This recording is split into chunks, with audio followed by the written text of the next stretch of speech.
නමෝ තස්ස භගවතෝ අරහතෝ සම්මා සම්බුද්දස්ස නමෝ තස්ස භගවතෝ අරහතෝ සම්මා සම්බුද්දස්ස නමෝ තස්ස භගවතෝ අරහතෝ සම්මා සම්බුද්දස්ස උපාදානේ භයං දිස්වා ජාති මරණ සංභවේ අනුපාදාය මොක්ඛන්ති ජාති මරණ සංඛයේති. ධර්මානුශාසනාවෙහි සදහැවර අනුග්‍රහක දායකත්වයේ දරන්නා වූ අය ඇතුළු මේ මොහොත අපට සවන් දීම සඳහා ඉඩ කඩවින් කරගත්තා වූ සදහැවතුනි, අනුග්‍රහක බවතුන් සසර ගමන නවතන ක්‍රමයක් දේශනා කරන සේක්වා කියලා තමයි ආරාධනාව ලියලා තියෙන්නේ.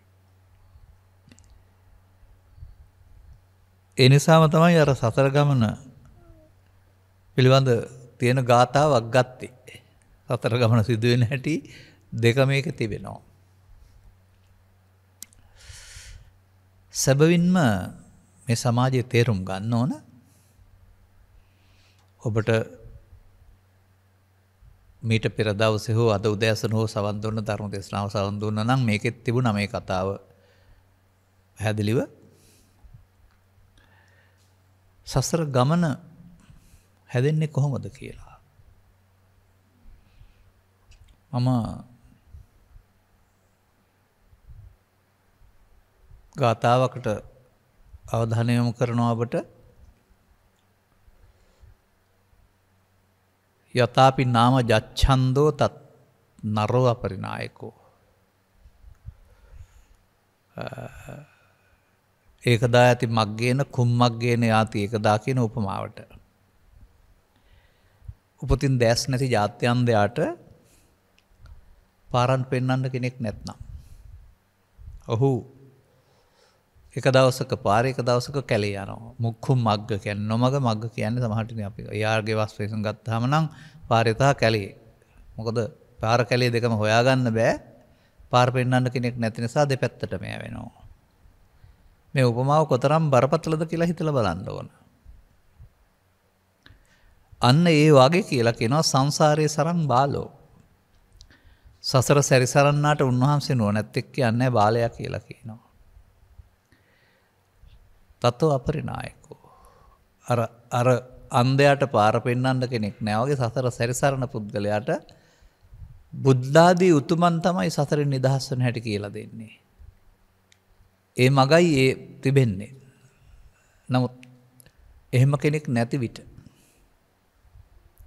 සසර ගමන නවතන කියන වචනයට වඩා තව වචනයක් මම එකට දෙන්නම් ඉදිරියේදී.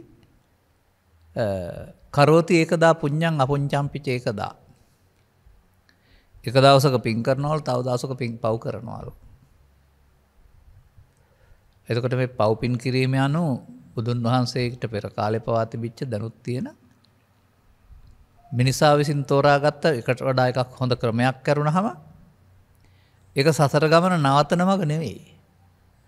අදටත් ඔබ අනාගත බුදුරජාණන් වහන්සේ ශාසනයේ නිවන් දකින්න යන කට්ටිය පින් කරන්නේ සසර ගමන නවතන්න නෙවෙයි යන්නනේ. ඒ දක්වා යන්න. ගිහින් එදාට බුදුන් වහන්සේ කියලා දෙන්න ඕන සතර ගමන නවතන හැටි එයාට. නමුත් අපේ බුදුන් වහන්සේ සතර ගමන නවතන හැටි කියලා දීලා තියෙනවා. ඒක අපිට වැදගත් නෑ අපේ අයට බොහෝ දෙනාට. ඒ බුදුනුත් මරලා ධර්මෙත් මරලා ඊට පස්සේ සතර ඇවිදින්න පාරක් තමයි හදා ගන්න ඕන වෙලා තිබෙන්නේ.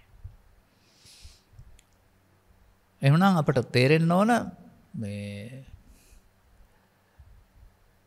භවගාමී මාර්ගය කුමක්ද? භවගාමිත්වය හැදෙන්නේ කෙසේද? භව නිරෝධගාමිත්වය කෙසේද? සත්වයා භවගාමී බුදුන් වහන්සේ ලෝට පහළ වෙලා හොයාගත්ත දේ තමයි එකම දේ භව නිරෝධගාමිත්වය. භවගාමිත්වය උන්වහන්සේ දේශනා කරන්න ඕන නෑ. මිනිසුන් කරගෙන හිටියා.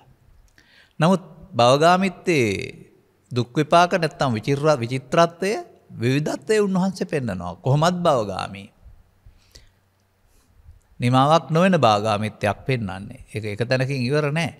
තැනින් තැනටත් යන්න පුළුවන්. අන භවගාමී සත්වයාට භව නිරෝධගාමීත්වයටපත් වෙන්න තැනක් ඒ භවගාමීත්වය පෙන්වන තැන්වල නැහැ. ඒක අපේ අය තාම විශ්වාස කරන්නේ නැහැ. අපායෙත් නැහැ, දිව්‍ය ලෝකෙත් නැහැ, බ්‍රහ්ම ලෝකෙත් නැහැ. භව නිරෝධගාමීත්වය ඕන නම් මිනිසුන්ට කරන්න ඕන. ඒක සසර ගමන නවතන කියනට වඩා වචනයක් ගනිමු අපි දුකින් මිදෙන මඟ. මොකද මේ ජීවිතයේදීම දුක් කෙලවර කරගන්නේ කියලා තමයි පෙන්වන්නේ බුදුන් වහන්සේ උගන්වපු දේවල්. එහෙනම් ඒ දුකට හේතු තැබීමෙන් සසර ගමන හැදෙනවා කියලා මට හිතෙන්නේ. මම මෙන්න මෙතන හොඳ වචනයක් තියෙනවා මට කියන්න. උදේට ඉර පායලා බැහැලා යනවා කියන එක අපි හැට වෙන මට්ටමේ සත්‍යයක් කියලා ගන්නකො හෙටත් ඒක අනිද්දාත් ඒකනේ. ඒක නැගෙනහිරින් බටහිරට නියත මාර්ගයක් තියෙනවා. එහෙම සසර ගමන කියන එක නියත මාර්ගයක් නෙවෙයි. මතක තබා ගන්න. ඒක තම තමන් විසින් අනුගමනය කරන ක්‍රියාමාර්ගයන්ගේ අනාගතය. ඒ කියන්නේ මිනිසුන් ජීවත් වෙන ගමන් මෙලොව වශයෙන් විඳින ඔබ දකින සැප දුක දෙකේදීම සසර හදනවා. අපි තේරුම් ගන්න ඕන කාරණාව. මේ කරන හරි වැරදි දෙකේදීම මිනිසා සසරක් නිර්මාණය කරගන්නවා. අනේ නිර්මාණය කරගන්නා වූ සසර නිර්මාණය නතර කරන්නට එක තමයි සසර ගමන නවතන මඟ. කොහොමද සසර හැදෙන්නේ කියලා තේරෙන්න ඕන. කවුරුත් මෙලවින් යන විට මෙහි කය දමා යනවා වරුණව දෙපයින් පරලෝ යන්නේ නැහනේ. පෙට්ටියෙන් ආදානාගාරයේ සහ බොමදානාගාරයට ගාට ගියාට ඉතින් පොළොවට පස් වෙනවා එහි යන්නේ ආයේ. නමුත් මිනිසා සමස්තයක් වශයෙන්ම ජීවිතේ එතනින් කෙලවර කරන්න කැමති නෑ. ඔහු ඊට යට තියනවට කැමතියි. ඒ නිසා තමයි සදාකාලික ස්වර්ගයක් හරි නිරයක් හරි දිව්‍ය ලෝකයක් හරි අපායක් හරි ආත්මේ බ්‍රහ්මණයත ඔය මොනවා හරි හැම ආගම් වල හදලා තියෙන්නේ තව එහාට තියනවට කැමතියි. තියනවට කැමති නම් නවත්තන්න ඕන නෑ. මොකද උන්ට සසර සාර නිසා තියනවට කැමතියි. ගමන නවත්තන්න සසරේ නිස්සාර භාවය, අනතුරුදායක භාවය, ගැලවීමට ඉඩක් නැති බව, අනාථ භාවය තේරෙන්න ඕන. ඒ ගොහින් අතරමං නොදන්න පාරක ගිහින් අතරමං වෙනවට වඩා ඉන්න තැන හොඳයි කියලා නතර වෙන එක වගේ අන්න එහෙම කරුණක් තේරෙන්න වෙනවා. ඒ මිනිසාගේ කැමැත්ත තම තමන් මේ ලෝකේ ජීවත් වෙන්න ගියාපුවාම හිමි කරගන්නා වූ අත්පත් කරගන්නා වූ දේවල් තමන්ගේ කියන හැඟීමෙන් තියාගෙන ඉන්නවා වගේම අතහරින්නත් කැමති නෑ. එහෙනම් වුන් කැමති වෙනවා මෙහෙන් අතහැරුණාට එහෙන් හම්බ වෙනවා නම් ක්‍රමයක්. අන්න එහෙම මුලාවක් තුළ තමයි කෙනෙකුට සසර ඕන වෙන්නේ. සසර හැදෙන මඟ පිළිබඳව මනවින් පැහැදිලි කරපු උත්තමයා තමයි තථාගත බුදු පියාණන් වහන්සේ. එතකොට තමන් විසින් අනුගමන කරන ක්‍රියාමාර්ගයේදී සසර තුන් පැත්තකට හැදෙනවා. හැමෝටම නෙමෙයි එක්කෙනෙකුට එක පැත්තක්. නැත්නම් සසර හැදෙනවා තුන් පැත්තෙන් එක පැත්තකට යන්න වෙනවා. ජීවිත අවසානයේදී. එතකොට ඒක හදාගත්ත සසරකට යාමක් කරනවම තියෙන සසරකට යාමක් කියලා කියන හිතන්න එපා. දැන් අපේ බෞද්ධයෝ තාමත් හිතන්නේ පොළොවට අපාය තියෙනවා, අහසේ දිව්‍ය ලෝකෙ තියෙනවා, බ්‍රහ්ම ලෝකෙත් තියෙනවා, අපි එහෙ යනවා කියලා. හදලා තියෙනවා ওই කොන්ක්‍රීට් වනාන්තර. මේවා දැක්ම ගැඹුරු කරගන්න ඕන. ලෝකෙ කොහෙද තියෙන්නේ කියලා තේරුම් ගත්තාම ඔබට ඔහෙ තියෙනවා කියලා නෙවෙයි හිතෙන්නේ. හොඳයි මම ඔබෙන් අහනවා ප්‍රශ්නයක්. ඔබට නිින්ද ගියාම ලෝකයක් තියෙනවා ඒක කොහෙද තියෙන්නේ? කල්පනා කරලා බලලා උත්තරයක් දෙන්න තනියම හරි. ඒ ලෝකේ තව කාටවත් තියෙනවද? ඒ හිනේ තව කාටවත් පේනවද? එතකොට ඒක තව කාගේවත් එකක්ද ඔබ හදාගත් එකද? ඔබ මව්පියන් හෝ දූ දරුවන් හෝ තරහමරහ ආශ්‍රයෙන් හදාගත්තාම යම් දෙයක් පස්දර වැහෙනකොට අතෙන්ද වැටෙනවා. ඒ ලෝකෙට මේ ඉරහඳ ඕන නෑ, මේ අවුවැස්ස ඕන නෑ, මේ දේශපාලනය ඕන නෑ, මොකක්වත් ඕන නෑ. එළි වෙනතුරු ඒ ලෝකේ සැප දුක ඔබට විඳ හැකියි. එතකොට සිහින ලෝකය කියන්නේ ඔබ මෙහෙන් හදාගත් එකක් නෙවෙයිද? අනිත් අයට ඒ සිහින ලෝකේ නෑ. ඒක ඇඳේ දෙන්නෙක් හිටියත් දෙන්නගේ හීන ලෝක දෙක. එතකොට මෙහි ලෝකේ ජීවත් වෙන ආකාරයට නේද සිහින ලෝකේ හැදෙන්නේ. අන්න ඒ වගේ මේ ගත් කරන ක්‍රියාමාර්ගය තුළ බාහිර ලෝකෙත් එක්කලා සම්බන්ධ වීම තුළ ආධ්‍යාත්මික ලෝකයක් හැදෙනවා. ඒ ආධ්‍යාත්මික ලෝකේ තියෙන තැප දුක විඳින්න බාහිර ලෝකේ වස්තු මොකක්වත් ඕනේ නැහැ. ඉරහඳ ඕනෙත් නැහැ, යාන වාහන ඕනෙත් නැහැ. මොකක්වත් ඕනේ නැහැ ආපහු. එහෙම තේරුම් ගන්න නැහැ සමාජය. ඒක තමයි උදාහරණයක් වශයෙන් පෙන්වුවේ නොපෙනෙන පරලෝට වඩා ඔබට ඔබේ ලෝකේ මෙලෝ වශයෙන් කරන කටයුත්ත තුළ සතුටින්ද මේ යන්නේ, දුකින්ද මේ යන්නේ, බයෙන් නිින්ද යන්නේ, සතුටින්ද නිින්ද යන්නේ, දුකින්ද මේ යන්නේ, නිින්ද යන්නේ, ලෙඩ වෙලාද නිින්ද යන්නේ. ඒ ආකාරයේ ලෝකයක් නේද තියෙන්නේ. ඒක කොහෙද තියෙන්නේ? ඒක ඔබේ සිතේ විතරයි තියෙන, වෙන කොහෙවත් නැහැ. නමුත් ඒකේ ඔබට මගුල් ගෙදරට කෑම හම්බ වෙයි, දඬුවමට නම් දඬුවම සතා සතුන් ඔක්කොම ඉදී.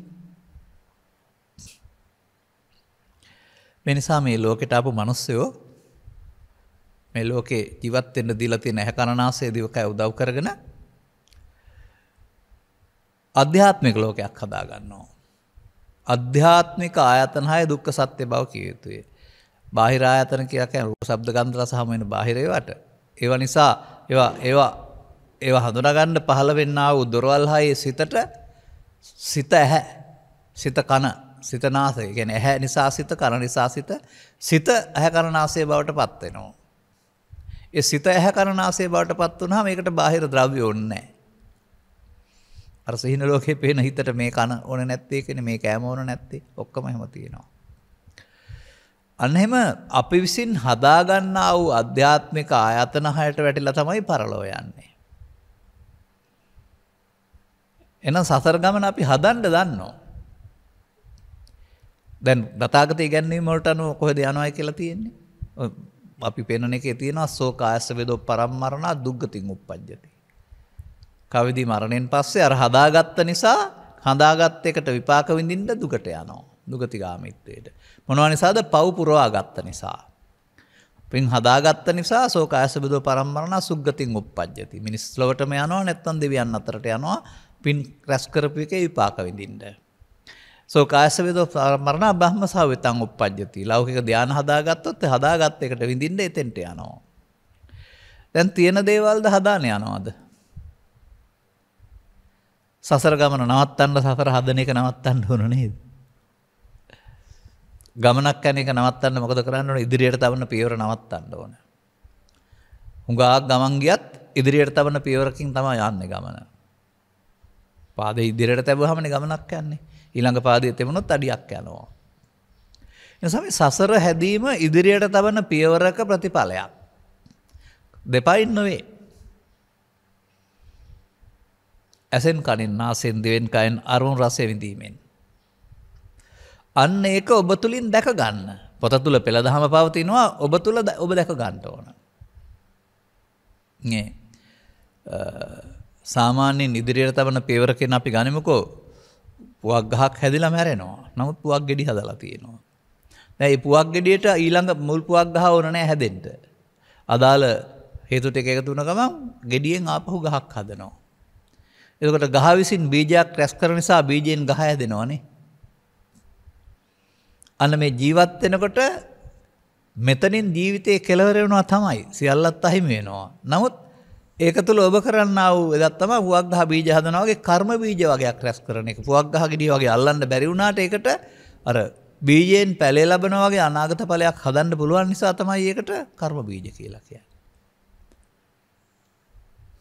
කර්ම බීජ රැස් වෙන්නේ කොහොමද?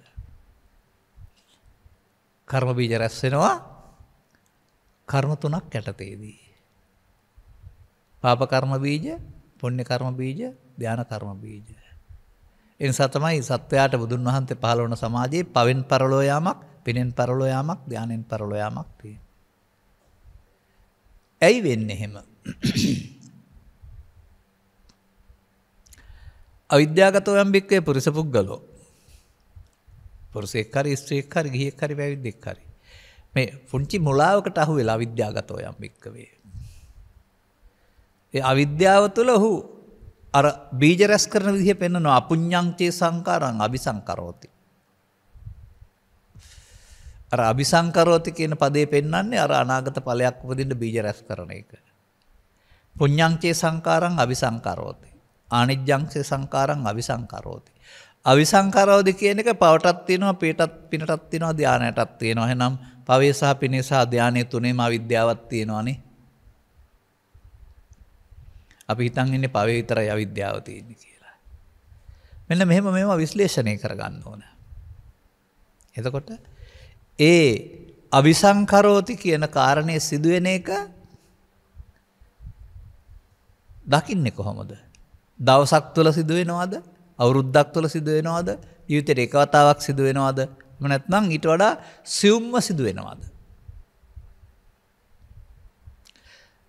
මානන් දකින්නවා එක සිදුවෙන්නේ ඇස තුල, කන තුල, නාසය තුල, දිව තුල, කය තුල, සිත තුල මොහොතක් පාසා. අන්නේ සිදුවීම පාසල් අධ්‍යාපනය තුළ වචන වශයෙන් ගන්නගත්ත ඔබ තුළ ඔබ දකින්නේ නැහැ. ලියන්න කියන්න පාඩම් කරගත්තට මේක වරදක් වශයෙන් ඔබ දකින්නේ නැහැ. මේ වරදයි ඔබට සසර සහ දුක් හදලා දෙන්නේ කියන එක ඔබ දකින්නේ නැහැ. ඒ වරද නොකර ඉන්න ඊට පස්සේ ඉගෙන ගන්න වෙනවා. බුදුන් වහන්සේ උගන්වන්නේ වරද නොකර ඉන්න. මේ සසර ගමනේ විපාක කියන එක වරදක්. මන්දයත් මෙහි කර්ම රැස් කරලා ඒවට විපාක විඳිනවා. අපාය කියන්නේත් කර්ම විපාක, පාප කර්ම විපාක. දිව්‍ය ලෝකේ කියන්නේ කර්ම විපාක, පුණ්‍ය කර්ම විපාක. බඹ ලෝක කියන්නේ කර්ම විපාක, ධාන කර්ම විපාක. මුළු සංසාරෙම කර්ම විපාකනේ. කර්ම රැස් කරලා පුළුවන් ද ගමන නවත්තන්න? කලක් තිස්සේ අපේ අය හිතන්නේ තියා. පුණ්‍ය කර්ම රැස් කරමු හතර ගමන නතර වෙනවායි කියලා. ඔය ගීතවල පවා කියන්නේ. ඒ අදාළ මග විවෘත නොවූ සමාජයේ විකල්පයක් වශයෙන් හඳුන්වා දුන්නේ. ඒ කර්ම රැස් කිරීම යහපත් මාර්ගයේ වශයෙන් පෙන්වන අනාගත බුදුන් දකින්න යන පාරේ. නමුත් කර්ම රැස් කරන්න එපා කියන එකෙන් කියන්නේ නෑ යහපත් දේවල් කරන්න එපා කියලා හැම. බුදුන් වහන්සේ නම් වදාළා තියෙන්නේ පව් කරන්න එපා කියලා විතරයි. සබපාපස්සා කරන. අපි හිතන්නේ එහෙම නෙමෙයි. ඒ නිසා මේ සමාජයේ ජීවත් වෙන මිනිස්සයාට සාමූහික සත්වයක් වශයෙන් කරන්න බොහෝ දේවල් තියෙනවා. Tamanට වගේම අනිත් අයටත් දුක සැප දැනෙනවා. Tamanට වගේම අනිත් අයටත් උදව් උපකාර වුණ වෙනවා. Taman වගේම අනිත් අයත් අසරණ වෙනවා කියලා මේ මානව හිතවාදී ක්‍රියාකලාපයක නිරත වෙන්න කාටවත් තහනම් නැහැ. මම ගත්ත ගාතාව මොකද්ද? අන්න ඒකේ තිබෙනවා රහස. දැන් සසර ගමන කියන්නේ ජාති හට ගන්නවා කියන එකනේ. හටගත්තොත් මැරෙනවා කියන එකත් හරිනේ. ඒකට ඒක තමයි ජාති මරණ සම්භවය. ජාති මරණයන් මොන ගහන්නේ මොකක් නිසාද? උපාදානේ බයං දිස්වා. උපාදානය මේ ජාති මරණ හට ගන්නා වූ උපාදානයේ බියක් වශයෙන් දැක ඔන්න වචනේ ආවා. සසර ගමන හදන මග උපාදානය. මැරිලා උපාදානෙන් මිදෙන්න පුළුවනිද? අනාගත බුදුරජාණන් වහන්සේගේ ශාසනයේ උපාදානෙන් මිදෙන එක දූරදර්ශීද? පින් කරලා උපාදානෙන් මිදෙන්න පුළුවන්ද? නැහැ. අනුපාදාය මුච්ඡanti. ඔබට උපාදානෙන් මිදෙන්න පුළුවන් නම් සසර ගමන හැදෙන්නේ නැහැ. මගෙන් අහන්නේ එහෙම එකක් නේ. එහෙනම් ඉතින් ත්‍රිපිටකයේ තියෙන පෙළ දහම ආශ්‍රයෙන් ඔබ ළඟ උපාදානයේ සිදුවෙන හැටි ඉගෙන ගන්න. එතකොට ඔබ සසර ගමන හදන හැටි ඉගෙන ගත්තා වෙනවා. දැන් මේ හදන ගමන එක නවත්තන්න එපේ. මෙදෙන්න. අනුපාදාය මුච්ඡanti. එහෙමයි ඔන්න අපි මේ ලැබෙන කාලයට අනුව එක පෙළකින් මේක පැහැදිලි කරන්නේ. නැත්නම් පෙළවල් 6ක් 7ක් 8ක් 10ක් අපේ මතකයේ තියෙනවා. එතකොට ජීවත් වෙන්න එපා කියලා නෑ. යුතුයකම පිටු කරන්න එපා කියලාත් නෑ. මේ ජීවිතේ ඔබ මෙහෙන් එනකොට සසර ගමන නවත්තන්න පුළුවන් මට්ටමේ තමයි හිටියේ. අතීත අවිද්‍යාවක් නොතිබුණා නෙවෙයි. නමුත් ඒ දරුවා හරිම සුන්දර අහිංසකෙක්, අවංක කෙනෙක්. අම්මට තාත්තට බොරු කරන්නේ නැත්නම් ළමයින්ට බොරු කරත් නැහැ, ඇත්තම කියනවා. ඒ වගේම මත්පැන් බොන්නේ නැහැ, හොරකම් කරන්නේ නැහැ, මිත්‍යාචාරය හැසිරෙන්නේ නැහැ, බොරු කියන්නේ නැහැ. බලන්නකෝ මොනවක් කරනවද කියලා පුංචි දරුවෝ. පුංචි දරුවෝ ඒවා කලේ නැති වුණාට ලොකු වෙනකොට තව જાති ටිකක් ඉගෙන ගන්නවා. නූගතා ගම කන පොඩි හොරෙක් වෙනවා, උගතා රට කන හොලක හොරෙක් වෙනවා. අන්තිමට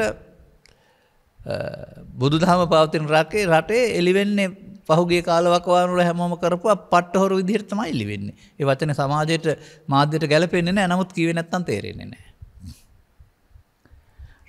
රජයට පසුගිය කාලේ පරිශන පවත්වලා මොනද එලි කරන්නේ? දිනුව සඳහා දීලා තිබෙන ආයතන ඔක්කොම කබාසීනියා කරපු හැටි. විදේශිකයෝ ඇවිදින් ඒවා කබාසීනියා කළාද? මම දන්නවා මගේ උපන් ප්‍රදේශයට කිට්ටුව තිබුණා 1968 වගේ කාලේ වෙනකොට විවෘත වුණ 65 70 කාලේ විශාල පේශකර්මාන්ත ආයතනයක්. විශාල පිරිසකට රැකියා දුන්න සහ රෙදි දුන්නා. තුල්හිරේ පෙහ කම්හල. පස්සේ ඒක රජයෙන් ඊට පස්සේ පෞද්ගල පැත්තට ගියා. අන්තිමට අන්තිමා ඒක වහලා යන්න ගියා. බලපුවාම ණයයි බැංකුවට. ණය අරගෙන ඒ පාලකයෙක් 3-4 දෙනා හොරකම් කරුවාද? ඒකට ගියාය හොරකම් කරලා ඒක ඉවර කළාද? මා දන්න හැටියට නම් ඒකේ අයම තමයි ඒක හොරකම් කරලා ඉවර කළේ. ඔන්න අපේ බෞද්ධින්ගේ ඇත්ත ප්‍රතිපදාව. එම රටම මංගලොත් වෙන්නේ ඒක නිසා, වෙන මොකක්වත් නෙමෙයි ආයේ. බලන්න 100%ක් අවංක වෙලා ඔහොම වෙයිද කියලා. ගසා කන්නේ, හොරා කන්නේ, හොරට වැඩ කරන්නේ නැතුව බලන්නකො ජීවත් වෙලා මොකද වෙන්නේ කියලා. විස්මිත දියුණුවකටපත් වෙන්නේ නැද්ද කියලා. ඒ නිසා අපි එළියට පෙන්නන එකට වඩා මේ ඇතුළතින් අපි ළඟ තිබෙනවා ඉහවහන ආත්මාර්ථකාමීත්වය කියලා එකක්. මට මගේ බඩට, මගේ ගෙදරට, මට හම්බ වෙනවා නම් රට ගම ජාතිය ඕවා ඔක්කොම කබාසිනියා වුණාට කමක් නැහැ. එහෙම තමයි හිතන්නේ. අපි ඒ නිසා ওই පැත්තට වැඩි යන්නේ නැතුව බලමු මේ සතර ගමන හදන හැටි, ඔබ ළඟ සිදු වෙන හැටි. මේක තමයි ඔය පෙළදහම කියලා කියන්නේ. ඒ පෙළදහම වරදවා ගත්තාම සදහම් අනුගමනය කරන්න බැරි වෙනවා. එතකොට සසරට යන්න වෙනවා. එහෙනම් මේ බුදුන් වහන්සේ කියන්නේ තුළ සසර ගමන සිදු වෙන පෙළදහමක් තියෙනවා, මිදෙන පෙළදහමක් තියෙනවා. ඕක වචනෙන් දන්නවා ඉස්කෝලේ ගිය අය ඔක්කොම. නමුත් අනුගමනීය ප්‍රතිපදාවට එන්න ඕනේ පෙළදහමට. ඒක දවසට සැරයක් හරි ජීවිතේට එක සැරයක් හරි නෙමෙයි. නැවත නැවතත් මේ පෙළේ යන්න ඕන. පාඩම් කරන්න ඕන නම් ළමෙක් පාඩම් වෙනකන් කට පාඩම් කරනවානේ. නැවතත්. අන්න ඒ වගේ නැවතත් මේ පෙළදහම යන්න වෙනවා. මොකද මේ වැරදි පෙළදහම නැවතත් ගිය නිසා. මේක තථාගතයන් වහන්සේ පැහැදිලි කරලා තිබෙන්නේ අතින් පයින් බාහිර ලෝකෙ සිද්ධ වෙන විදියක් විදිහට නෙවෙයි. ඇසෙන් කනෙන් නාසෙන් දිවෙන් කයෙන් සාසිතෙන් උදව්වෙන් සිත තුළ සිද්ධ වෙන සිද්ධියක් විදිහට. ඒ වගේම මේ දොරවල් 6 පවත්තන්ට අවශ්‍ය ඉරියව් 4කුත් තියෙනවා. කොතරම් ඔබ ඉරියව් පැවැත්වුවත් බුදු සමය ඉගැන්වීම වලට අනුව ඔබ ජීවිතේ පවත්වන්නේ ඉරියව් 4යි. නිින්ද ඇරුණාට මෙහා පැත්තේ ලෝකේ. දැන් මම මෙතන වාඩි වෙලා ඉන්නවා. ධර්ම දේශනා කරලා ඉවරනහම මට නැගිටලා යන්න හිතෙනවා. එතකොට මම ඇවිදිනවා. ඒ ඇවිදීමත් යාමත් අතර නැගිටලත් මම ඉන්නවා. ඒ වගේම තවත් වෙලාවක මට දිගා වෙන්න හිතෙනවා, විවේක ගන්න. එතකොට ඇඳේ දිගා වෙලා ඉන්නවා. බස් රථයේදී හෝ ආයතනයේදී හෝ කොතනක හෝ මේ ඉරියව් 4න් එකක් කරුණාම වෙන කරන දේවල් නැහැ. ඉරියව් 4යි, පාවිච්චියට දොරවල් 6යි. එළියට විවෘතයි 5ක්. ඒවා ගන්න නැත්නම් මනෝද්වාරය ක්‍රියාත්මකයි. මෙන්න මේ මනෝද්වාරය තුල නැත්නම් මේ පස් දොර තුල ඔබට හමු වෙන අරමුණක් තුල, රූපේ, ශබ්දේ, ගන්ධේ, රසය ආදී අරමුණක් තුල සසර හදන හැටි ඉගෙන ගන්න. එතකොට ඔබට සියලු සත්‍යය සතර හදන හැටි තේරෙවි. ඒ සසර හැදෙන හැටි තමයි පමාද විහාරය කියන්නේ. මිනිසා ජීවත් වෙනකොට සසර හදන හැටි පමාද විහාරිත්වය. සසර හැදෙන්නේ නැතුව නිවා කරන එක අපමාද විහාරිත්වය. සසර හදන්න වීරිය කරන්න ඕන නැහැ. ස්වභාවයෙන්ම සසර හදන්න තමයි මහන්සි වෙලා තියෙන්නේ. නමුත් ඒ පුරුද්දෙන් ඔබ මුදවා ගැනීම සඳහා තථාගතයන් වහන්සේගේ අනුශාසනාව පරිදි වෙනම වීරියක් කරන්න ඕන.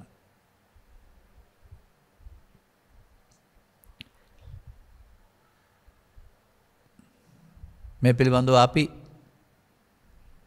ඔකහත් පැහැදිලි කරලා තිබෙන්නේ එක දවසක් එක වතාවක් එහෙම නෙවෙයි. ඒ වගේම ත්‍රිපිටක ග්‍රන්ථවල එක තැනක නෙවෙයි තිබෙන්නේ. සලායතන වර්ගය ගත්තොත් එක ආකාරයකට දොරවල් 6 මුල් කොටගෙන. කන්දක වර්ගය ගත්තොත් පංචස්කන්ධය මුල් කොටගෙන. වෙනත් ඒවා ගත්තොත් ඒ වගේ යම් යම් රීතීන් මුල් කොටගෙන ඒවමයි පැහැදිලි කරලා තිබෙන්නේ. ඔබට අපේ ධර්ම දේශනා ගණනාවක් ඇහුවොත් හරි පොතක් කියවුවොත් හරි එකම දේ තියෙනවා වගේ පෙනෙයි. එකම දෙයයි. එකම දෙය නෙමෙයි දේවල් දෙකයි තියෙන්නේ. ඔබ තුළ සිදුවෙන දේවල් දෙකක් බුදුන් වහන්සේ පොතේ පෙන්නනවා. එකක් ඔබ තුළ සිදුවෙන පමාද විහාරිත්වයව සතර හදන්න හේතු ඉතුරු කරන මග. ඒ වරද දැක්ක පුද්ගලයාට එයින් මෙදෙන්න සතර හදන්න නැතුව අවසන් කරන මග.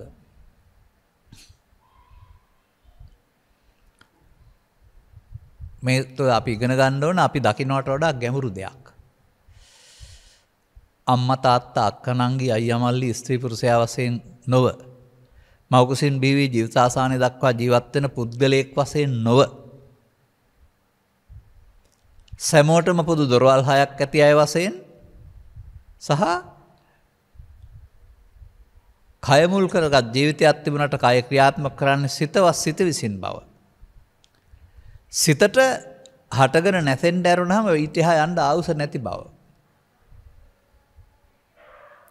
ඇහෙන් කනට කනෙන් නාසයට නාසයෙන් දිවට දිවෙන් කායට කයෙන් සිතට පිළිවෙලක් නැතුව සිත උපදින මැරෙන මාරු වෙන බව.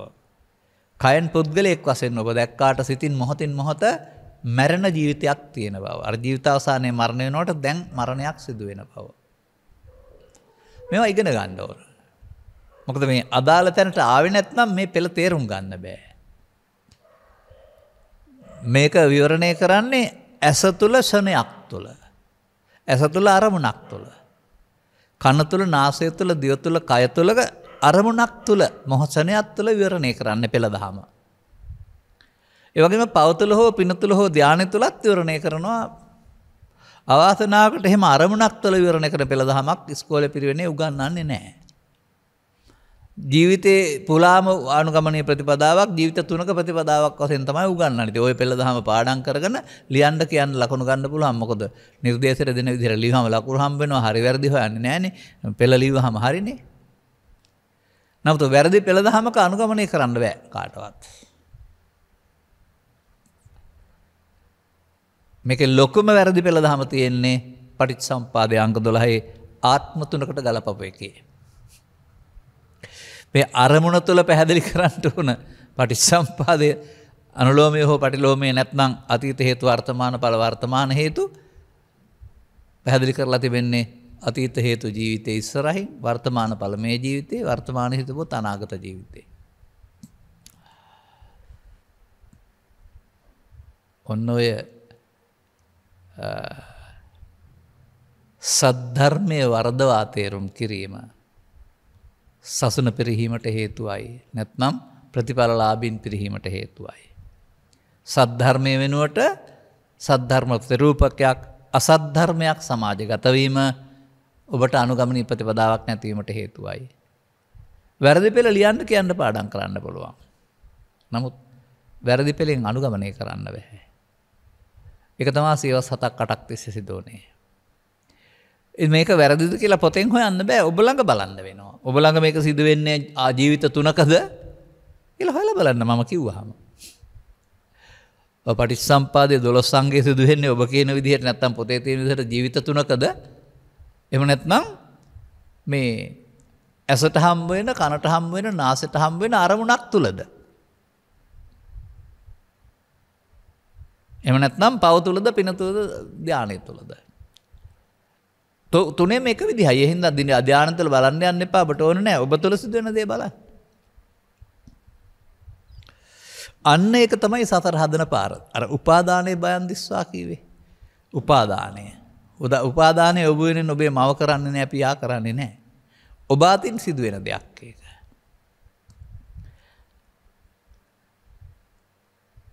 එතකොට උපාදානය කියන එකේ තේරුමම සසරට බැඳෙන කියන එක. උපාදානය කියන එකේ තේරුමම මමත්වෙන් ගැනීම කියන එක. එතකොට ඒ මමත්වෙන් ගැනීම ඔබ අතින් සිදුවෙන වරදක් වශයෙන් තමයි තථාගතයන් වහන්සේ පෙන්වන්නේ.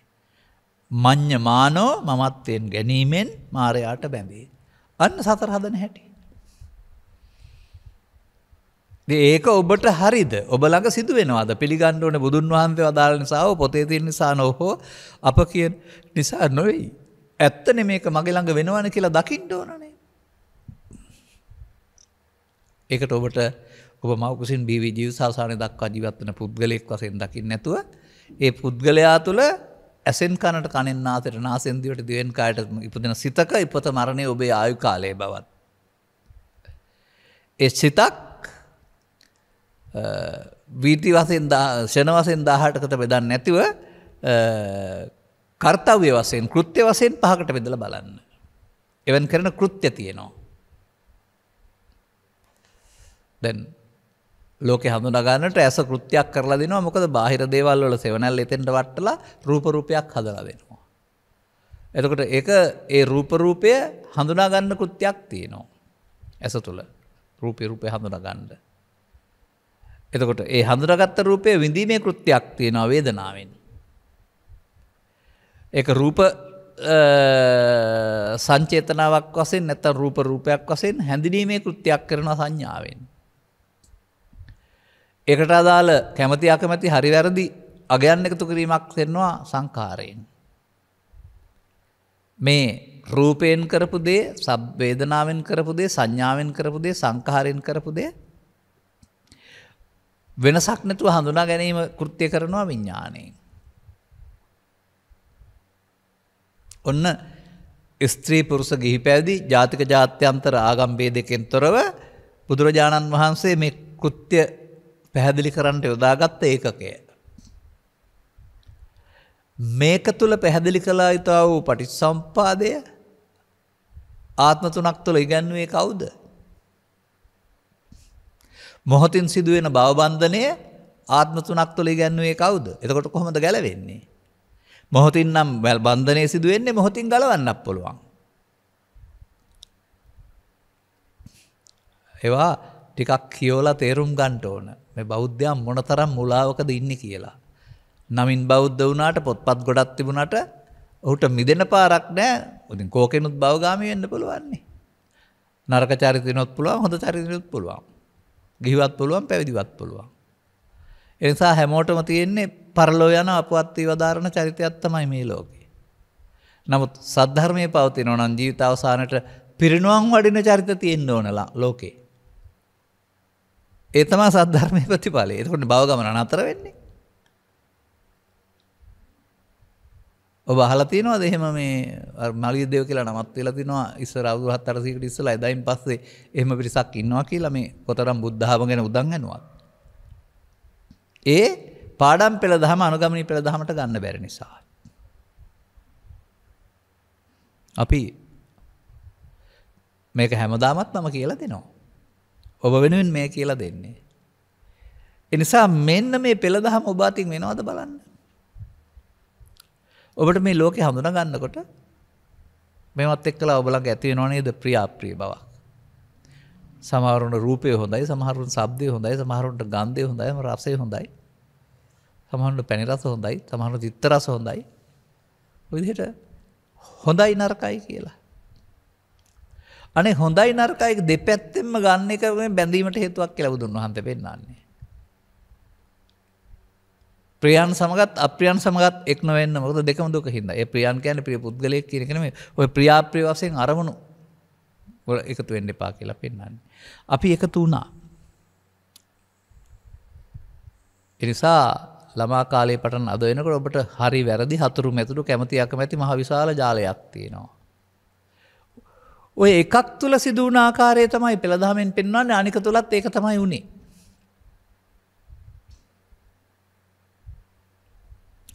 මෙන්න මෙහෙම ජීවත් වෙන්න ගියාපුවම ලෝකේ හඳුනා ගන්නට ලෝකේ දකින්නවා කිව්වා වෙනුවට ලෝකේ දකින්නට ඔබේ අතීතය උදව් වෙනවා. ලෝකේ බාහිර දෙයක් ඔබේ ඇසට හමු වීමේදී ඊට අදාළ ඔබේ අගේ හිතට එනවා. ශබ්දයක් අහද්දී ඊට අදාළ බයසක හිතට එනවා. ඒ සිතට එන්නේ ඔබ තියපුවා. හරි හරි වැරදි හරි සුවඳයි හරි ගම්දයි හරි අපලයි හරි සපලයි හරි අසුබයි හරි කියලා ඔබ තැබුවා නම් ඒක එනවා. තැබුවේ නැද්ද එහෙම? තැබුවා. කොහොමද තැබුවේ? වුණා කෑ ගහන එක අපලයි. වල්ලෙක් කනපුරු ගහන එක අපලයි. නරියෙක් හූ කියන එක අපලයි. උඩුපුරන එක හොඳටම අපලයි සුනකේ. උලලේනා කෑ ගැහුවොත් ඊටත් වඩා අපලයි. ගමම පාළුයි. එහෙම තැබුවේ නැද්ද ඒව? ඒ උදාහරණයක් විතරයි කිව්වේ. එතකොට දකින්නකොටම තියපු එක එනවා. දැන් අද බණ අහන්නේ ඔබ මේ ළමා කාලේ ඉඳලා මෙතෙන් එනකල් ඇවිදින්නේ. එසේ කෙනෙක් දකින්නකොට හතුරුම තරහ එන එක ඔබ තියපු එකක් නෙවෙයිද? තව කෙනෙක් දකින්නකොට මිතුරුක වෙන්න එක ඔබ තියපු එකක් නෙවෙයිද? එන්නේ ඇලීම් ගැටීම් තියපුවා නේද? තිබිලා එනවා. තිබිලා එන්න ඇස කරනාසේ දිවකයට හමු වෙන එක උදව් වෙනවා. මේක උදව්වෙන් තබපු එක විඳිනවා. දැන් ඉගෙන ගන්න වෙනවා අමුතු දෙයක්. ලෝකෙ තියෙන දේවල් විඳිනවා නෙවෙයි ඒක උදව්වෙන් ඔබ හදාගත්ත දේ දොරවල් 6න් විඳිනවා. ඔන්න කාමයේ ඇත්ත. ලෝකෙ නැහැ කාමයක්. ඔබ හදාන විඳිනවා. තේරෙන්න ඕන. මේ බාහිර ලෝකේ තියෙන දෙයකට රැවටිලා ඉන්නව නෙමෙයි සිතුවිලි හදාගත්ත කවදාවත් නවත්තන්න බැරි මේ සිතුවිලි වල රැවටීමක් මේ වෙන්නේ කියලා සිතේ. ඒක තමයි තියෙනවා පේන්නේ. ඔන්න ඊට පස්සේ එතන අර සතර හදන හැටි. අර ඒවට නම් කියන්න වෙනවා මට. මේ ඉදිරියෙන් තියෙන එකට සාමාන්‍යයෙන් රූපය කියන්නේ නැහැ. ඒක සෙවණැල්ලක් විතරයි, බිම්බයක් විතරයි. ඒකේ හේවණැල්ල ඇහි වැටුනහම එතන තමයි රූපේ තියෙන්නේ. නැත්තම් පටිබිම්බේ තියෙන්නේ. එහෙම කරන්න ඉදිරියෙන් රූපේ සහ ආලෝකයේ සහ ඔබේ ඇසේ පෙනීමේ ස්වභාවය උදව් වෙනවා ප්‍රසාදේ.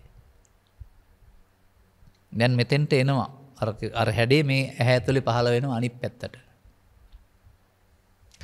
අරයා හතුරා නම් මෙතන තරහව නැත්තම් හතුරු සංකල්පය. එයා මිතුරා නම් තව කෙනෙකුට එයාගේ හිතේ මිතුරු සංකල්පය. එහෙම නෙමෙයිද උපදින්නේ? එක්කෙනෙක් 10 දෙනෙකුට 10 ආකාරයෙන් තමයි හිතේ උපදින්නේ. ඒකට ඒ කෙනාගේ චරිත 10 තියෙන්නේ නැහැ. වුන් හදාගත්ත එකේ.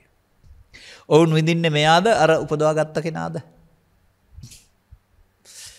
ඒ විඳින්න එක මේකද තියෙන්නේ අර සිතේද? මං හදාගත්ත එකේද? කාමයන් නිදිනවා කියන එකේ තේරුම තේරෙනවද? ඒක දැනගත්තාමයි කාමයන් හිස්සසාරයි කියලා තේරෙන්නේ. මිදෙන්න ඕන වෙන්නේ. සතර ගමන නවතන්න සතරේ සැප තියෙනවා නම් හරි ඇත්තටම මේවා තියෙනවා නම් හරි කාටවත් මිදෙන්න ඕන නැහැ. අන්න එහෙම ඒක ගැඹුරු අවබෝධයක්. දැන් මෙන්න මේ හමු වෙනකොට ඇසට කනට නාසය දිවට කට ඊට අදාළ ඔබේ තබාගත්තේ හිතට එන එක නැවත ඉපදීමයි. මේ කෙන එකට තමයි මේ තින්නං සංගති පස්සෝ කියලා කියන්නේ. දැන් ලෝකෙට කතා කළාට ඉස්සරහින් තියෙන රූපේ ශබ්දයේ ගන්ධය විඳිනවා කියලා ඔබ විඳින්නේ ඔබේ හිතට ආපු එක. පස්ස ස්පර්ශ වීම හේතු වෙනවා විඳින්න.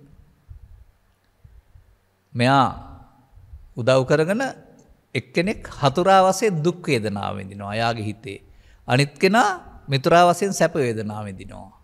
මෙයාද විඳින්නේ අර ආපු එකද විඳින්නේ?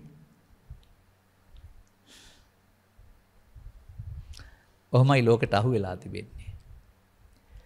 දැන් විඳීමේට අගයක් තියෙනවා. දුක් වේදනා නම් කැමති නෑ. සැප වේදනා නම් කැමති. අනේ විඳීමට ඇලෙනවට ගැටෙනවට දෙකටම කියන්නේ තණ්හා කියලා. දැන් රූපේ නම් රූප තණ්හා, සද්දේ නම් සද්ද තණ්හා. ගන්ධේ නම් ගන්ධ තණ්හා. ඔක්කොටම පස්සපච්චා වේදනා වේදනාපච්චා තණ්හා ඇහැටත් හරි කනටත් හරි නාසයටත් හරි පවටත් හරි පිනටත් හරි ධානයටත් හරි. අන්න මං අර කියපු වචනේ ආවයිත් එන්න තණ්හාපච්චා උපාදාන. ඔය තණ්හා කියන පදයට එනකොට තමයි මේ හිතට ආපුකේ මමත්වෙන් ගන්නවා කියන එක වෙන්නේ. අර පස්ස වේදනාවලදී ඒක කියන්නේ නැහැ. මොකද බුදුන් වහන්සේ වදාහරනවා තණ්හාවටමයි මම කියන්නේ කියලා. එහෙනම් ඒ අරමුණට විඳින්න ගිහින් වේදනාවට තණ්හා කරපුවමනේ මම වුණා කියන්නේ. මම වුණෙන් පස්සේනේ මඤ්ඤමානෝකෝ බික්කු බද්දෝමා රස ඉන්හාටනේ මායයට බැඳීම තියෙන්නේ. අද ඊයේද මේවා කියන්නේ. 2013 ඉඳලා කියන්නේ මාධ්‍යවල. සමාජයට කියන්නේ 2006 ඉඳලා. ඒ නිසා පරණහ පුරුදුවට ඔය පරණ බණ කියන්නේ කියලා කියයි. නෑ ඉතින් මට කියන්න කියවනේ සතර ගමන නිදහස් කරන මග. ලේසිම මග කියලා දෙන්න යන්නේ. ඔබ තුලින් දකින්න වෙනවද ඔහොම කියලා. දැන් තණ්හාව ප්‍රත්‍ය වෙනවා බැඳෙන්න හේවත් උපාදාන කරගන්න. උපාදාන වුණොත් හිත ඇතුලේ හැංගෙනවා. ඒකට කියනවා භව. අන්න ජාති මරණ ගෙනත් දෙන්නේ මේ උපාදාන භව වීම. දැන් මොකද්ද උපාදාන වුනේ? ඇහෙනම් රූප තණ්හාව, කනේනම් ශබ්ද තණ්හාව, නාසයේනම් ගන්ධ තණ්හාව, පවේනම් පාප තණ්හාව, පිනේනම් පුණ්‍ය තණ්හාව, ධානයේනම් ධාන නිවන කියන ධාන තණ්හාව. එහෙමයි. ඒකට කියන්නේ නැහැ කාම තණ්හා කියලා. ධානයට නම් කියන්නේ භව තණ්හා හරි විභව තණ්හා හරි කියලා. මේ කාම තණ්හාව රූප ශබ්ද ගන්ධ රස පොට්ටබ්බ ධම්ම වශයෙන් 6කට බෙදෙනවා. දැන් මම කියනවා මෙන්න මෙසේ මේ පරණි දෙකක් අරගෙන එකට රැවටිලා මමත්වෙන් අරන් අවසන් කරන එකට කියනවා තණ්හා උපාදාන අවිද්‍යාව පත්‍ය සංඛාරා. දැන් ඔන්න අවිද්‍යාව ඇතුලේ තියපු එකට තමයි කුසල අකුසල කර්ම රැස් කරයි කියන්නේ අවිද්‍යාව. මේකේ යමක් තියෙනවා කියලා ගත්තනේ මේකේ හතරෙක් මෙතරෙක් වශයෙන්. නින්ද දෙයක් තියෙනවායි කියලා. ඒ කියන්නේ මමත්වෙන් යුක්ත කරගත්තා. යුක්ත කරගත්තාම මේ ස්කන්ධ පහ අවසන් වුණාට බිත්තරයක් දැම්මා වගේ කිරිල්ලි හේතු ඉතුරු වුණා. අන්නේ ඉතුරු කරන හේතු තමයි ජීවිතෙන් එහා පැත්තට පුනර්භවය ලබා දෙන්නා වූ සසර ගමන හදලා දෙන්නේ. ඉතින් මේක gedara ඉන්න ගමන් ඇහි කනේ නාසයේ දිවේ කයේ රූපේ ශබ්දේ ගන්ධේ රසේ පවේ පිනේ ධානේ අරමුණක් තුල වෙනවද බලන්න. ඒක ළමා කාලේ ඉඳලා නැවත නැවතත් හොඳයි සපයි සාන්තයි කියලා ගත්තොත් මහලු වයසට එනකොට මැදි වෙන කීවතාවක් එහෙම කරලා චිත්තාභ්‍යන්තරයට කොතරම් හේතු තියලා ඇද්ද? විසාකාවට නම් වදාලේ ඒ බඳු ඇලෙන කරුණු 100ක් හදාගත්තොත් දුක් 100ක්. ඒවා ආපහු වෙන එක තමයි මේ පීඩණය ආතතිය දුක කියලා කියන්නේ. ලෝභය, ද්වේෂය, මෝහය, ඊර්ෂ්‍යාව, ක්‍රෝධය, වෛරය දුක. ඉතින් මේක ස්ත්‍රී පුරුෂ ගිහි පැවිදි ભેදෙන් තොර ලෝකේ පුරා මිනිස්සු කරන වැඩේ.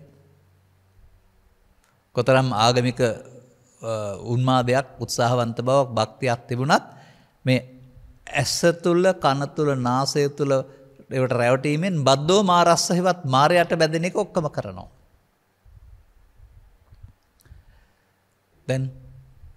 දැන් ඉතින් ඒකේ පව් වැඩි වුණොත් සසර ගමන අපාය පැත්තට.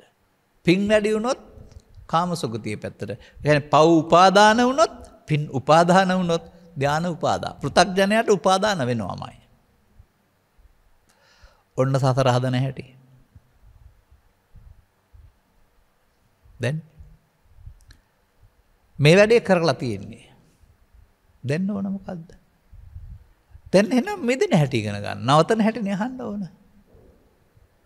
දැන් අරකේ පෙන්නනවා මමත්වෙන් ගත්තොත් සසරට බැඳේ මඤ්ඤමානෝකෝ බික්කුබ්බද්දෝ මාර. හැබැයි මමත්වෙන් ගත්තේ නැත්නම් සසරෙන් මිදේ. ඉතින් සසර නවත්තන හැටි මමත්වෙන් නොගන්න එකනේ. උපාදානය කරතොත් සසරෙන් මිදේ. උපාදානය කරගත්තේ නැත්නම් උපාදානය කරගත් සසරට බැඳේ. උපාදානය කරගත්තේ නැත්නම් සසරෙන් මිදේ. කරන්න ඕන වැඩි උපාදානය කරගන්න නැති එකනේ. එහෙම කීවට තේරෙන්නේ නැහැ, එන්න බෑ තැනට.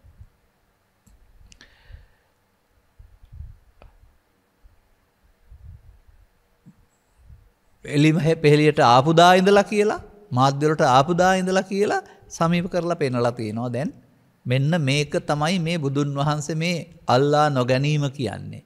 මෙන්න මේක තමයි අප්‍රමාදය කියන්නේ කියලා පෙන්වලා තිබෙනවා. ඕනෑම ධර්ම දේශනාවක් ගත්තාමත් අදාළ පෙළ ඔස්සේ පෙන්වලා තමයි නැගිටින්නේ. දැන් නැවත නැවතත් මේ සිතට එන සිතුවිල්ලට කෙනෙක් දෙයක් තැනෙක් හතුරෙක් කොට සරකලා අර පස්සේ ගන්න තැබුවොත් ඇලීමෙන් ගැටීමෙන් තබන්නේ පස්සේ ගන්න. එතකොට නැවත උපදිනවට තමයි පස්සේ ගන්නවා කියන්නේ. නැවත ඉපදීමේ දුක මේ ජීවිතේ නම් ආපහු ලෝභ දේශම ඉපදිලා දුක් ගෙනත් දෙනවා. ජීවිත අවසානයේත් ඊට පස්සේ අදාළව නැවත ඉපදීම හමු වෙනවා. දැන් සතර ගමන නවත්තන්න නැවත ඉපදීම නවත්තන්න ඕනනේ. නැවත ඉපදීම නවත්තන්න නැවත උපදින්න තියෙන එක නවත්තන්න ඕනේ. තැබුණොත් නැවත උපදිනවාමයි. තියන්න නැතුව ඉන්නේ කොහොමද? අන්න ඒක තමයි භාවනාව නැත්තම් අප්‍රමාදේ නැත්තම් සතර ගමන නවත්තන පෙළ දහම. මතක තියාගන්න. බුදුන් වහන්සේටත් එහෙමයි, සාරිපුත්‍ර උත්තමයන් වහන්සේටත් එහෙමයි, මහා කාශ්‍යප උත්තමයන් වහන්සේටත් එහෙමයි, මටත් එහෙමයි, ඔබටත් එහෙමයි. මහ ලොකු දෙයක් තියෙනවා කියලා හිතනවාද? ඒකයි මේ පෙළ දහමට ප්‍රමාදී පෙළ දහමටත් ස්ත්‍රී පුරුෂ ගිහි පැවිදි ભેදයක් නැහැ. අපමාදවාදී පෙළ දහමටත් ස්ත්‍රී පුරුෂ ભેදයක් නැහැ. මේ කටයුත්ත ඔබ කරනවා. ප්‍රමාදවාදී පෙළ දහම. අරක කරන්න ඔහම ලේසියෙන් බෑ. ඒකට ආතප්ප කිච්ච කියලා එකකුත් තියෙනවා. තවන වීරිය කියලා එකක් තියෙනවා. වීරිය කියලා එකක් තියෙනවා. ඒ මේ වැරැද්දට එකතු නොවෙන්න දකින්න සිහිය කියලා එකක් තියෙනවා. අන්න එතෙන්ද ඒ වැරැද්ද සිදු වෙන තැනට සිහිය ගෙන ආපුවාම එයාට පුළුවනි වැරැද්ද නවත්තන්න. මම ඊපෙරේද ලස්සන උදාහරණයක් කියනවා. කොහොමද හොයාගත්තේ කියලා හයි කවුරු හරි. මේ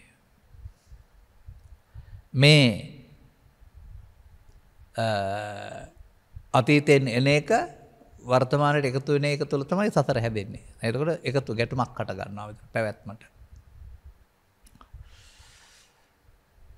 බුදුරජාණන් වහන්සේටත් ඕක මුණ දෙන්න සිද්ධ වුණා ඔය ගැටුමට. මන්දයත් උන්වහන්සේ ශාක්‍යකෝලී වංශික දෙගුන්ගෙම නෑදෑයෙක්. දෙපටම අයිති මාරු මව්පිය පාර්ශවයෙන්. මේ දෙගොල්ලෝ තමයි කතාවේ පෙන්නන රෝහිණී ගඟේ ජලය බෙදා ගන්න ගිහින් යුද්ධයකට අවතීර්ණ වෙලා කියලා. දැන් යුද්ධෙට ගියොත් දෙගොල්ලොම මැරෙනවා. දෙගොල්ලොම බේරෙන්න ඕන. බුදුන් වහන්සේට ඒකපාක්ෂිකව එක පැත්තක් අරකට බේරලා හරියන්නේ නැහැ. දෙගොල්ලොම බේරන්න ඕන. දෙගොල්ලොම බේරන්න නම් මැදට එන්න ඕන. බුදුන් වහන්සේ මැදට ඇවිදින් යුද්ධයේ ආදීනව කිව්වහම යුද්ධය සංසිඳුණා. ඔබටත් මේ අතීතයෙන් එන සහ අනාගතයට හදන මැදට ගේන්න බැරිද මේ සිහිය? අතීතයෙන් එන එක පාර්ශවයක්, අනාගතයට හදන එක තව පාර්ශවයක්. එතකොට මැදට ආවේ නැත්තම් තමයි අතීතයෙන් එන එක ඔස්සේ අනාගතය හදන්නේ. වර්තමානයේ ඔස්සේ අනාගතය හදන්නේ. අන්න බුදුන් වහන්සේ වදාරන සිහියෙන් කටයුතු කිරීමයි කියන අප්‍රමාදය, අපමාදව අමත පදං. නැවත නැවතත් මොහොතක් පාසා මෙතෙන්ට ගේන්න තරම් ඔබ ආනාපාන සතියෙන් පටන් අරන් දියුණු කරන්න ඕන.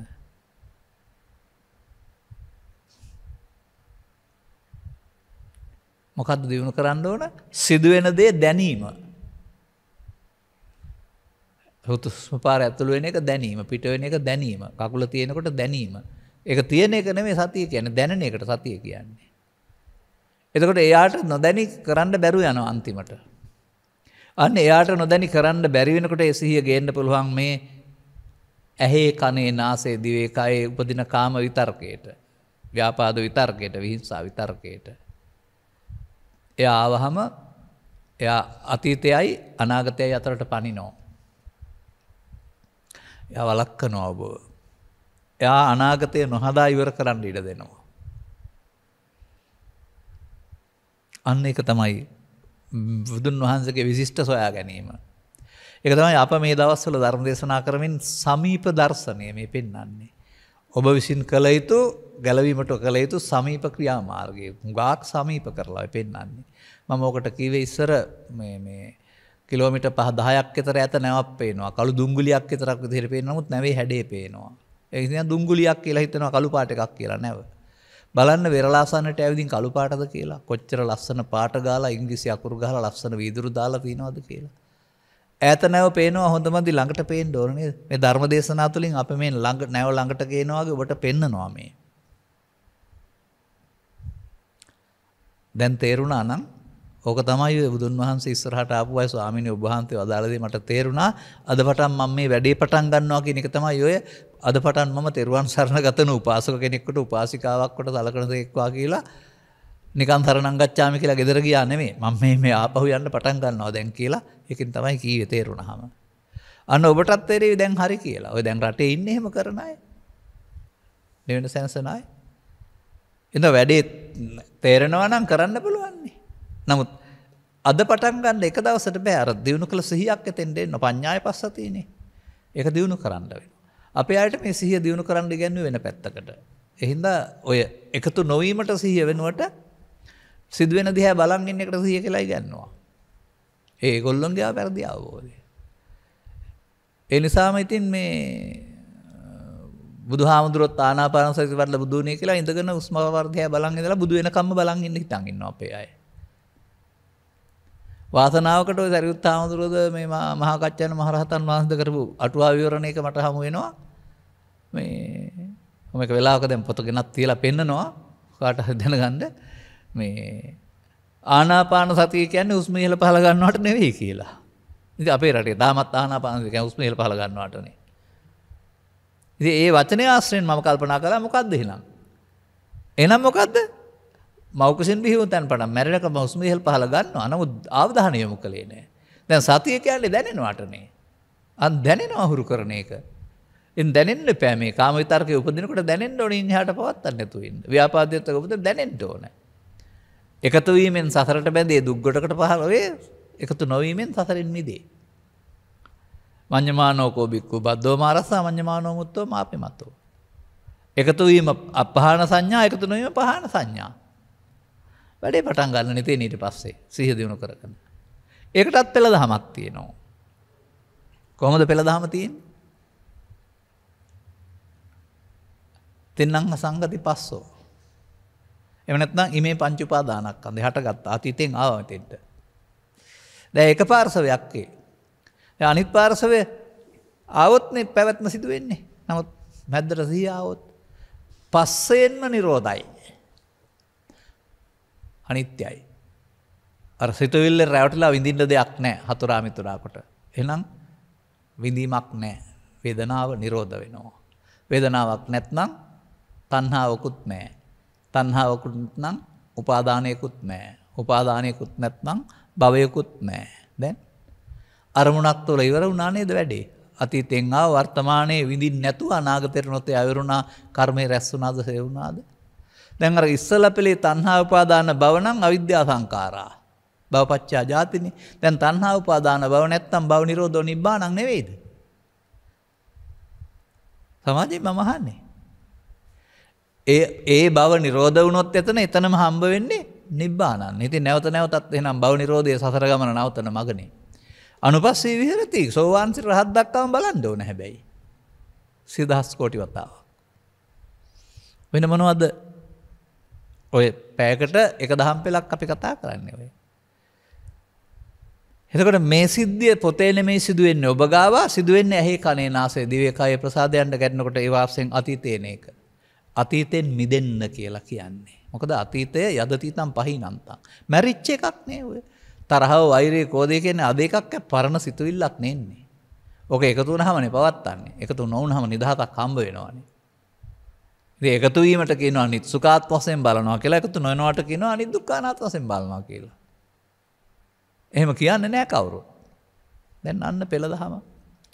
දැන් මොකද වෙන්නේ? භව ගමන මොහොතින් මොහොත නතර වෙන්න පටන් ගන්නවා. මොකද අර චිත්තාභ්‍යන්තරේ වැවිදින් මැරෙනවා ඒවා. මේකට කියනවා කෙලස් නසනවා කියලා.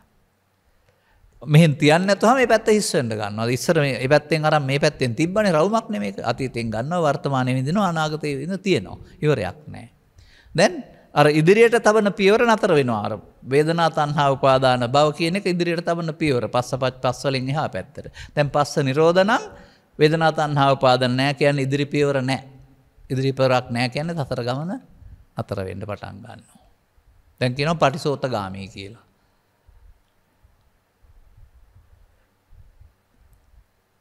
ඔන්නෝමයි මේ බුදුන් වහන්සේ අනුගමනය කරගෙන උන්වහන්සේ ක්ලේශයන් ප්‍රහීන කරගෙන මේ සංසුන් සැනසීමට කලබල නොවෙන්නා වූ පරමසිතට පත්වීම සඳහා අනුගමනය කළා වූ ක්‍රියාමාර්ගයේ අත්දැකීම් සහිතව ත්‍රිපිටකයේ පුරාම දේශනා කරලා තියෙනවා. විවිධ සූත්‍ර විවිධ ක්‍රමාශ්‍රයෙන්. එකක් කරනවා නම් ඊටු සේරම කරනවා මතක තියාගන්න. ඕක කළොත් එහෙම ඔගේ සතිපට්ඨානයක් තියෙනවා, විදර්ශනාවක් තියෙනවා, පටිච්චසමුප්පාදයක් තියෙනවා, කර්මක්ෂේමේ කර්මයක් තියෙනවා, ඔකම තියෙනවා. එහෙමයි. ඒක කරනකොට එතන වැඩෙන අංගයට බොජ්ජංග කියනවා, ඒකට රැවටෙනවට කියනවා කාමාංග කියලා. එතකොට තේරුම් ගත්තහම ඔන්න පෙළ දැක්කා. දැන් ගෙදර ගිහින් පරණ පාරේ ගියාට නිදහස ලැබෙන්නේ නැහැ. පළවෙනි දෙවෙනි තුන්වෙනි හතරවෙනි වතාවට 20 30 වතාවක් යනතුරු හිතට කියන්න ඕන මේ වැඩේ මෙහෙම කරලා හරියන්නේ නැහැ, මේකට එකතු නොවී ඉන්න ඕන කියලා යෝජනා කරන්න. එතකොට දැන් ඔය ඔකට එකතු වෙන පුරුද්ද වගේම එකතු නොවන පුරුද්ද හිතට ඇති වෙයි. ඊට පස්සේ ඒ සඳහා ඒ මොහොතට හෝ පස්සේ වෙලාවකට බැරි වැරදි නේද කියලා සිහියෙයි. තව ටිකක් දවස් යනකොට ඒක වැඩේ කරනකොටම සිහියෙයි. තව ටිකක් දවස් යනකොට බුදුන් වහන්සේ අතරට පැමුණා වගේ එකතු වෙන්න ඉස්සල්ලාම සිහියෙයි. දැන් එයාට යන්න වෙනවා. ඉඩ නැහැ. අප්‍රමාදය ආරම්භ වුණා. ඔන්න මම දකින භාවනාව. විදර්ශනා භාවනාව මතක තියාගන්න. ඉතින් ඔබ ස්ත්‍රීද පුරුෂද ගිහිද පැවිදිද ප්‍රශ්නයක් නැහැ. තේරෙනවා නම් වයස ඔතනින් එහා පැත්තට ඉතා ඉක්මනින් නිවැරදි කරගත්තොත් එහෙම ඉන් එහාට ජීවිතයේ සැනසීම තියෙනවා. අර දැවිලි තැවිලි මොකක්වත් නැහැ. නිවිලා ඉන්නවා කියන්නේ ඒකයි. ඉතින් දුක කියන්නේ කාටවත් තියෙන එකක් හෝ ලෝකෙ තියෙන එකක් නෙවෙයි, ඔබ විසින් හදාගත්ත දෙයක්. ඒක ඔබට විතරයි ආවෙන එක. ඔබ ඒකෙන් නිදහස් වෙන්න වෙනවා. අන්න එහෙම මේ ලෝකය නිසා හදාගත්ත ලෝකයක් තුල හිර වෙලා ඉන්නවා. කය ඇතෑරුණාට හදාගත්ත ලෝකයක් තියෙනකොට ඒ මනෝ ලෝකෙන් තමයි පරලෝ යන්නේ. දැන් මේක ඉවර වෙනකොට ආධ්‍යාත්මික ලෝකෙ හිස් වෙනවා. ඒ මොහොතේ හටගෙන නැතන තැනට එනවා. එතකොට යන්න හීන ලෝකයක් නැහැ දකින්න. S2 පිය වෙනකොට යන්න රින්දි ලෝකයක් නැහැ. එහෙනම් යන්න පරලෝවක් නැහැ.